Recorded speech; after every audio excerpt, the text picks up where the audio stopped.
వేసవికాలం వచ్చినప్పుడు అనామిక నీటి దగ్గర పిసినారితనాన్ని చూపిస్తుంది. ఎందుకంటే ఆ ఊళ్ళో ఎండాకాలంలో నీళ్లు దొరకటం చాలా కష్టంగా ఉంటుంది కాబట్టి. అనామిక ఇంట్లో ఉంటున్న అందర్నీ పిలిచి, చూడండి, ఇది ఎండాకాలం. మంచినీళ్ళు కానీ వాడే నీళ్లు కానీ తక్కువ వాడుకోవాలి. ఎందుకంటే నీళ్లు దొరకడం చాలా కష్టంగా ఉంది. ఒకవేళ ఎక్కువ వాడుకోవాలనుకున్న వాళ్ళు ఎవరైనా ఉంటే గనక వాళ్ళే తెచ్చుకోండి. మీకు అందరికీ అర్థమైందా నేను చెప్పింది? వాళ్ళందరూ అర్థమైంది అని చెప్తారు. అనామిక వెళ్ళిపోయిన తర్వాత అత్తగారు అనామికలాగే మాట్లాడుతూ, ఏంటి అందరూ అలా చూస్తున్నారు? మీకు చెప్పింది అర్థమైంది కదా, నీళ్ళని తక్కువగా వాడండి. అందుకు వాళ్ళందరూ కూడా నవ్వుకుంటారు. వాళ్ళలా నవ్వుకోవటం చూసి అనామిక కోపంగా ఉంటుంది. అనామిక, సరదాగా అన్నానేం పట్టించుకోబాక, మేము నీళ్ళని పొదుపుగా వాడతాము. అందుకు తను సరే అని వెళ్ళిపోతుంది. ఇక ఆ రోజు గడిచిపోతుంది. ఆ మరుసటి రోజు వాళ్ళందరూ కూడా ఎక్కడికో వెళ్ళి తిరిగి ఇంటికొచ్చినప్పుడు కాలు గడుక్కుంటూ ఉంటారు. నీళ్ళని ఇష్టం వచ్చినట్టు వృధా చేస్తూ ఉంటే అనామిక కోపంగా ఇలా అంటుంది, మీ అందరికీ ఒకసారి చెప్తే అసలు అర్థం కదా, నీటిని జాగ్రత్తగా వాడండి అంటూ లోపలికి వెళ్ళిపోతుంది. ఇక మధ్యాహ్న సమయంలో అందరూ భోజనం చేస్తారు. అందరూ చేతులు కడగడానికి నీళ్ళని ఎక్కువగా వాడుతూ ఉంటారు. అప్పుడు కూడా అనామికకి బాగా కోపం వచ్చింది. వాళ్ళందరినీ తిట్టి మేడ మీదకి వెళ్ళిపోతుంది. ఆమె అటూ ఇటూ తిరుగుతూ ఆలోచిస్తూ ఉంటుంది. నేను అసలు ఇంత కష్టపడుతున్నాను, ఒక్కళ్ళు కూడా నా కష్టాన్ని గుర్తించట్లేదు. నీళ్లు తీసుకురావడం అనేది నాకు ఒక పెద్ద సమస్యగా మారిపోయింది. వీళ్ళేవో నా మాట వినట్లేదు. ఏదో ఒక ఆలోచన చేయాల్సిందే. నీళ్ళని పొదుపుగా ఎలా వాడాలి నేను ఆలోచన చేసి చెప్పాల్సిందే అని అనుకొని కిందకొస్తుంది. కింద బాత్రూంకి తాళం వేసి అక్కడ 4 బకెట్లలో నీళ్ళని పెట్టి పేర్లు రాసి పెడుతుంది. శారదా, ప్రసాదు, రమేషు, అనామిక అని. అది చూసిన అత్తగారు, ఏంటి అనామిక, ఏం చేస్తున్నావు? వచ్చారుగా, ఒకేసారి ఇంట్లో అందరినీ పిలవండి. మీ అందరికి ఒక విషయం చెప్పాల్సిందే అంటూ గట్టిగా కేకలేస్తుంది. ఇంట్లో ఉన్న వాళ్ళందరూ కూడా అక్కడికి వస్తారు. చూడండి, మీరు స్నానానికి, వాష్రూమ్కి రోజు కేవలం ఒక బకెట్ మాత్రమే వాడాలి. అందుకే ఒక్కొక్క మనిషికి ఒక్కొక్క బకెట్, అంతకంటే ఎక్కువ వాడడానికి వీల్లేదు. ఏమండి, మీకే ప్రత్యేకంగా చెప్తున్నాను, మీరే నీళ్లు ఎక్కువ వాడతారు. అత్తయ్య, మీరు కూడా. మావయ్య ఒక్కడే శ్రద్ధగా నీటిని తక్కువ వాడుతున్నారు. ఆ మాట చెప్పటంతో వాళ్ళందరూ ఒకరి ముఖం ఒకరు చూసుకుంటూ ఉంటారు. ఒకరి ముఖం ఒకరు చూసుకుంటే చాలు కానీ లోపలికి పదండి అని అంటుంది అనామిక. వాళ్ళందరూ కూడా లోపల ఏం పంచాయతీ పెడుతుందో అని ఆలోచిస్తూ ఉంటారు. ఆమె లోపలికి తీసుకెళ్లిన తర్వాత ఫ్రిడ్జ్ కూడా తాళం వేస్తుంది. నేను ఫ్రిడ్జ్కి కూడా తాళం వేస్తున్నాను. మీకు నీళ్లు కావాలంటే నన్ను అడగండి, నేను మీకు నీళ్లు తీసుకొచ్చిస్తాను. అలాగే బాత్రూమ్ కూడా తాళం కావాలని నన్నే అడగండి.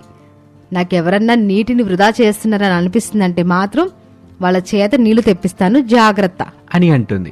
ఇక వాళ్ళు చేసేదేమీ లేక ఆమె చెప్పినట్టే వింటారు. తాగడానికి నీళ్లు ప్రతిసారి కూడా అనామికని అడగటం, నీటిని ఎక్కువగా వాడాలన్నా కూడా వాళ్ళకి భయం వేసేస్తుంది. అలా వారం రోజులు గడిచాయి. వారం రోజులు అనామిక ఇంట్లో ఉన్న వాళ్ళందరికీ కూడా చుక్కలు చూపిస్తుంది. ఒకరోజు ఆమె కూరగాయలకి వెళ్ళినప్పుడు ఇంట్లో వాళ్ళందరూ ఇలా మాట్లాడుకుంటూ ఉంటారు. ఏంట్రా అనామిక నీటి దగ్గరేట పిసినారు బుద్ధి చూపిస్తుంది. ఈ వారం రోజులు ఎలా ఉన్నామో నాకు బాగా అర్థమైంది.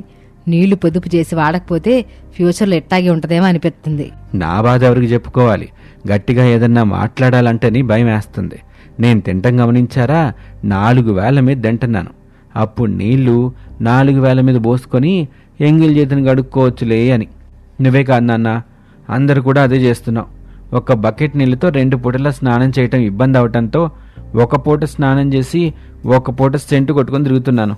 అందరూ చేస్తుంది అదేలే అని వాళ్ళ నీటి బాధలు వాళ్ళు చెప్పుకుంటూ ఉంటారు. ఇక అప్పుడే అనామిక అక్కడికి వచ్చి వాళ్ళ మాటలన్నీ వింటుంది. ఇంకా ఎన్ని రోజుల్లే, వారం రోజులు కష్టపడితే సమస్యలన్నీ తీరిపోతాయి. ఊర్లో కొత్తగా బావి తవ్విస్తున్నారు. వారం రోజుల్లో దాని పని పూర్తయిపోతుంది. ఇక ఎవరికి ఏ సమస్య ఉండదు అని అనుకొని ఆ విషయం వాళ్ళకి చెప్తుంది.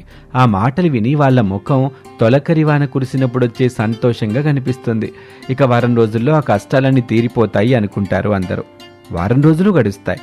ఊరిలో బావి తవ్వటం బాగా ఆలస్యం అవుతుంది. అనామిక పిసినారితనము ఎక్కువైపోతూ ఉంటుంది. అప్పుడు అత్తగారు శారద, అమ్మా, ఇక మా వల్ల కాదు. బకెట్ నీళ్లతో 4 బట్టలు అత్త ఉతకాలి. మురికేం సరిగ్గా పోవట్లేదు. అందుకే వాళ్ళు కూడా 2 జతలు ఇప్పడం మానేశారు. ఒక షర్ట్ని 2 రోజులు వేసుకుంటున్నారు. నేను ఒక చీరని 2 రోజులు కట్టుకుంటున్నా. ఎట్టా ఉండడం మా వల్ల అవ్వట్లేదమ్మా. మీరందరూ ఎలా ఉన్నారో నేను కూడా అలాగే ఉన్నాను కదా. నేనేమీ ప్రత్యేకంగా నీటిని వృధా చేయడం లేదు కదా. ఇక్కడ ఇంట్లో అందరితో సమానంగానే ఉంటున్నాను. మీరు అంత ఇబ్బంది పడుతున్నారు కనుక ఒకటే చెప్తున్నాను, ఎవరి నీటిని వాళ్ళు తెచ్చుకొని ఇష్టం వచ్చినట్టు వాడుకోండి. నేను అసలు పట్టించుకోను. అయితే నేను తెచ్చి నీటిని నువ్వు వాడడానికి వీల్లేదు మరి. అలాగైతే నా నీళ్ళు నేనే తెచ్చుకుంటాను. అయినా బట్టలు ఉతికేది మీరు, అంట్లు శుభ్రం చేసేది మీరు. నేను ఇల్లు శుభ్రం చేయడం, వంట చేయడమే కదా నేను చేసేది అని అంటూ అక్కడి నుంచి వెళ్ళిపోతుంది. ఇక శారద అదే విషయాన్ని వాళ్ళకి చెప్తుంది. అందుకు వాళ్ళు మన నీళ్లు మనమే మోసుకొచ్చుకుందాం పదండి అంటూ బిందెలు తీసుకొని బయటకు బయలుదేరతారు. వాళ్ళు చాలా దూరం ప్రయాణం చేసి నీటిని తీసుకొస్తారు. ఒక 2 నిమిషాలు అటు ఇటు తిరిగేసరికి వామ్మో, ఈ ఎండలో 2 బొంగలు నీళ్లు తీసుకొచ్చేప్పటికే నా తల ప్రాణం తోక్కొచ్చేసింది. నాకు నోటి వెంట మాటే రావటం లేదు. నా పరిస్థితి కూడా అలాగే ఉంది. ఈ అనామిక ఎందుకంత స్ట్రిక్ట్గా నీటి విషయంలో ఉందో ఇప్పుడు నాకు బాగా అర్థమవుతుంది అని వాళ్ళంతా అనుకుంటారు.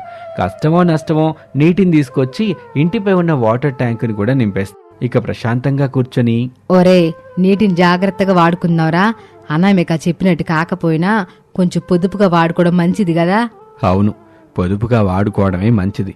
లేదంటే మన ముగ్గురం మళ్ళీ వెళ్ళి కష్టపడాల్సి వచ్చుద్ది. తప్పకుండా అలాగే చేద్దాం అని వాళ్ళు ముగ్గురు మాట్లాడుకుంటూ ఉండగా అక్కడికి అనామిక వచ్చి పెద్దగా నవ్వుతూ ఇలా అంటుంది. ఇప్పుడు అర్థమైంది కదా నేనెందుకు ఇలా మీ అందరినీ కష్టపెడుతున్నానో. ఇదే నేను రోజు చేస్తున్న పని. అంత దూరం నుండి ఎండలో నీటిని తీసుకురావడం అంటే కష్టంగానే ఉంటుంది. మరి ఇంకేముందులే, 2 రోజులు కష్టపడితే బావి పూర్తవుతుంది. మనం బావిలోనే నీటిని తెచ్చుకోవచ్చు. అందుకు వాళ్ళు సంతోషపడతారు. ఆ రోజు నుంచి నీటిని పొదుపుగా వాడుతూ ఉంటారు. 2 రోజుల్లోనే బావి పూర్తవుతుంది అనుకుంటే అది 4 రోజులు పడుతుంది. 4 రోజుల తర్వాత వాళ్ళకి శ్రమ తగ్గుతుంది. అందరూ కూడా బావిలో నీటిని తీసుకెళ్తూ ఉంటారు. అయినప్పటికీ పొదుపుగానే నీటిని వాడాలి అని జాగ్రత్తగా నీటిని వాడుకుంటూ ఉంటారు. ఇలా నెలలు గడిచాయి. ఎండాకాలం పూర్తయిపోతుంది. ఎండాకాలం పూర్తయిన తర్వాత కూడా నీటిని వాళ్ళు జాగ్రత్త చేస్తూనే ఉంటారు. అదంతా చూసి అనామిక సంతోషపడుతూ, ఇలా నీటిని పొదుపుగా వాడడం వల్ల మనకే కాదు భావితరాల వాళ్ళకు కూడా ఉపయోగపడుతుంది. పెట్రోలు, నీళ్లు ఇవన్నీ కూడా జాగ్రత్తగా వాడుకోవాలి. ఈ ఎండాకాలం మనకి ఈ విషయం అర్థమయ్యేలా చేసింది కదా. అవునమ్మా, బాగా బుద్ధొచ్చింది. ఎక నుంచైనా అందరం జాగ్రత్తగా ఉండాలి. నీటి విషయంలో మాత్రమే కాదు, డబ్బు ఖర్చు పెట్టే విషయంలో కూడా. డబ్బులు ఖర్చు పెట్టే విషయం గురించి అయితే నువ్వు మాట్లాడడానికి అసలు ఆస్కారమే లేదు. ఎందుకంటే 10,000 కావాలని నెలకోసారి అడుగుతా ఉంటావు. ఆ 10,000తో 4 చీరలైనా కొంటావు. వాటిని నువ్వేమైనా కట్టుకుంటావంటే అది లేదు. అన్నీ తీసుకొచ్చి బీరువాలో పెడతావు. అలాంటప్పుడు కొంటం ఎందుకంట? ఎప్పుడైనా ఫంక్షన్లకు తీసుకెళ్తా ఉంటానుగా. ఆయన నా చీరలతో మీకెందుకు చెప్పండి. నాకెందుకంటావేంటి? డబ్బులు కట్టాల్సింది నేనే కదా అని వాళ్ళిద్దరూ గొడవ పడుతూ ఉంటే ఇంతలో రమేష్ వచ్చి ఇలా అంటాడు. అబ్బబ్బా, ఆపుతారా? నీటి సమస్య పోయిందంటే ఇప్పుడు మళ్ళీ మీరు కొత్త సమస్యలు తీసుకొస్తున్నారు. ఇంకవన్నీ ఆపేసి మన దగ్గరున్న అన్ని వస్తువుల్ని జాగ్రత్తగా పొదుపుగా వాడుకోవాలని మన ప్రేక్షకులకు కూడా చెప్పండి. అర్థమైంది కదండి. కేవలం వేసవి కాలంలోనే కాకుండా అన్ని కాలాల్లోనూ అవసరమైనంత వరకే మనం వసతులను వాడుకుందాం. ప్రకృతి నుంచి వచ్చే వాటిని పొదుపుగా వాడుకుంటూ భావితరాలకు కూడా అందిద్దాం.